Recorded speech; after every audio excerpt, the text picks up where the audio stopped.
itulah. Kita ada Pesta Air Labuan yang akan berlangsung tidak lama lagi. Jadi pagi ini bertuah sekali dapat berbicara dengan Encik Muhammad Nur Huzaila Abdul Majid yang merupakan Timbalan Pengurus Besar Sekretariat Tahun Laut Malaysia.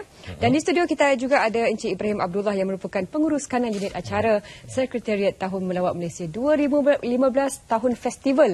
Ya, terima kasih ya.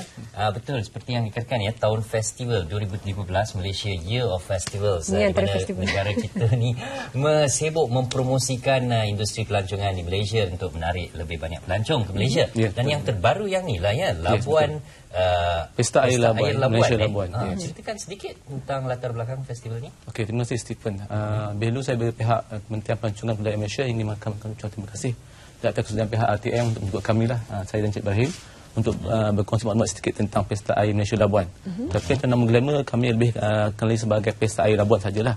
Pesta Air Labuan ni actually mempunyai sejarah yang panjang dari pihak kementerian. Pesta telah pun dianjurkan selama lebih 19 tahun.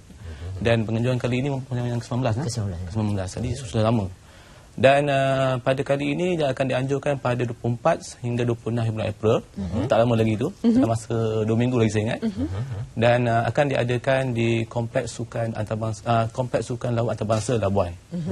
Dalam konteks ini actually kita mendapat kerjasama lah. Maknanya dari segi konteks penganjuran Pesta Air Labuan ni bukan kita menganjurkan secara bersendirian. Kita mendapat kerjasama dari semua peringkat agensi jabatan di Labuan, terutama Berbadan Labuan sendiri.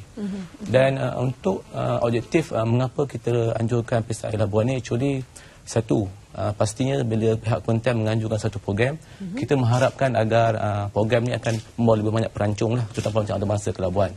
Dan yang keduanya, kita ingin menjadikan Labuan sebagai satu hub ataupun tempat destinasi untuk pelancongan sukan air. Jadi di peringkat antarabangsa, kalau tak dapat di peringkat antarabangsa pun kurang di peringkat Asia Tenggara. Dalam konteks ini juga kita juga menggalakkan kehadiran penggiat-penggiat sukan air, terutama di peringkat Asia Tenggara untuk berkunjung ke Labuan bagi memeriahkan lagi Pesta Air Labuan ini. Dan actually bagi pihak kami juga ini merupakan satu penanda aras bagi pihak kementerian lah untuk menganjurkan pesta-pesta air yang lebih, program yang lebih berprestis bagi menggalakkan lebih ramai pengunjung ke Malaysia. Encik Ibrahim, bila Encik Huzaila sebut tentang sukan air tadi, apa antara secara spesifiknya acara-acara yang dibariskan untuk festival ini? Kalau Pesta Air Labuan ni sebenarnya lebih dikenali sebagai Labuan International Sea Challenge. Jadi sesuai dengan keadaan laut di sana, yang mana kita ada pelbagai kategori dan ataupun sukan-sukan yang telah kita rancang. Yang pertama adalah acara utama, iaitu acara sukan laut.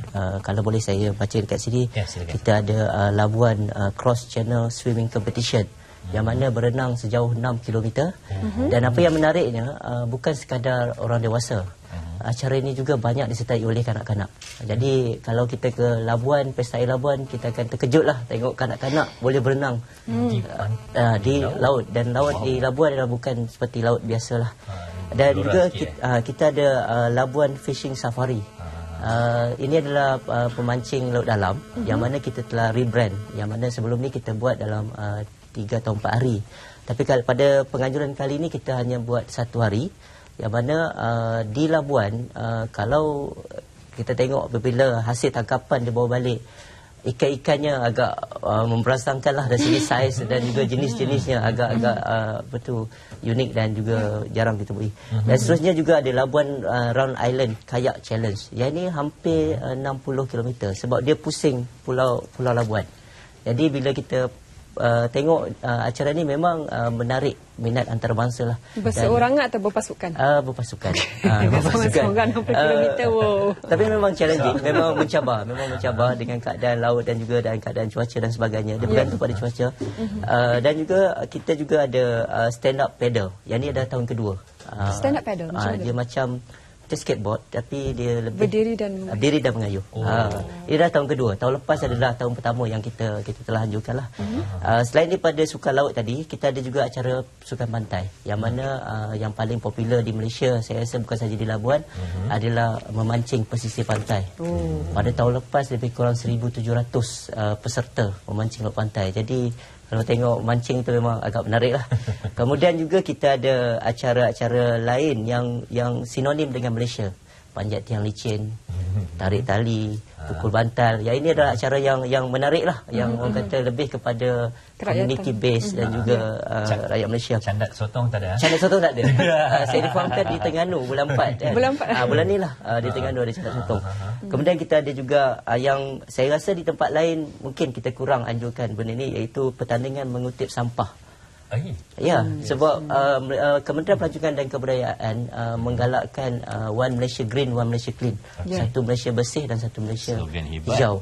Jadi kita adakan pertandingan. Bila adakan pertandingan ni, selain daripada memupuk kesedaran rakyat, dia juga sebagai satu macam family fun punya event. Jadi keluarga dan sebagainya. Jadi itu adalah antara acara-acara menarik yang kita sediakan.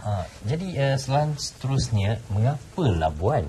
Kerana kalau di antara pantai-pantai yang lebih popular, Langkawi ada, Pahang ada, Redang ada, Terengganu ada. Mengapa Labuan? Mungkin dari segi lokasi yang strategik Labuan ni, mungkin kalau kita bandingkan Langkawi, mungkin dia ada cara-cara yang lebih strategik, ada boleh relevan dengan lokasi di dalam sendiri.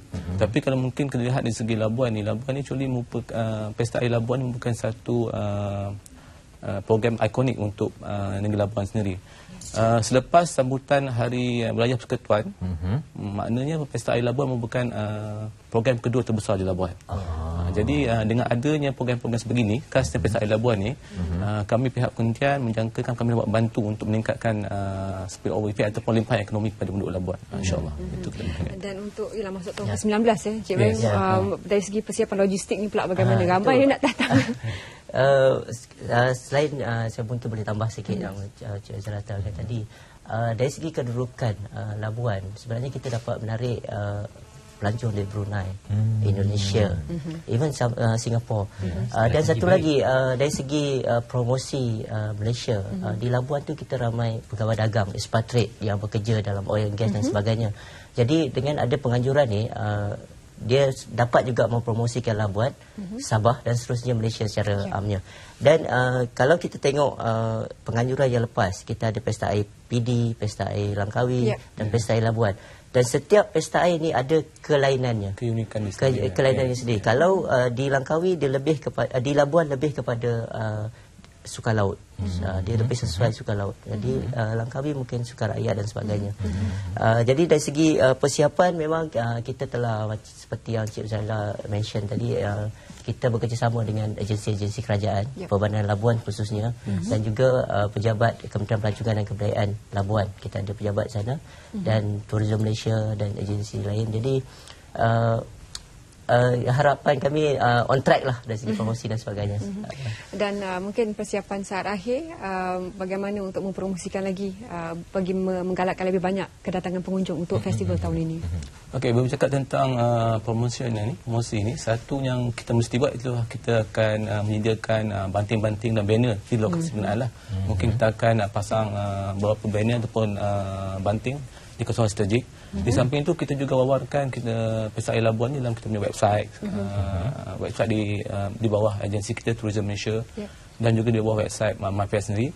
Dan hari ini merupakan salah satu agenda dan platform promosi lah hari ini. Ini mengatakan hari ini merupakan hari promosi yang paling besar bagi kami lah. Dan kami mengharap bantuan pihak ATM untuk mewawarkan lagi Pesta Air Labuan ni supaya kita menjangkakan pengunjung akan datang kepada program nanti 24-26 April 2015. Jadi itu satu yang anda perlu letak dalam kalender anda untuk menyaksikan lebih dekat apa antara acara hebat sukan air yang akan diutarakan dalam Pesta Air Labuan nanti. Acara klimaks ni adalah di mana majlis perasmiannya yang akan diadakan pada 25 hari bulan. Jadi yang mana boleh kita dapatkan maklumat-maklumat seperti jadual untuk mereka yang tak sempat. Okey, yang pertama jadual kita akan masukkan dalam kita punya Facebook dan sebagainya lah. Sebab kita menjagakan kalau kita letak secara konvensional, mana peredaran flyer dan sebagainya, kemungkinan lewat dan sebagainya. Jadi maklumat di hujung jari dapat didapati. Baik. Terima kasih Encik Nur Huzaila, terima kasih Encik Ibrahim. Dan kita harapkan pastinya yang terbaik dan perjalanan lancar untuk Festival Air Labuan 2015. Kalau tadi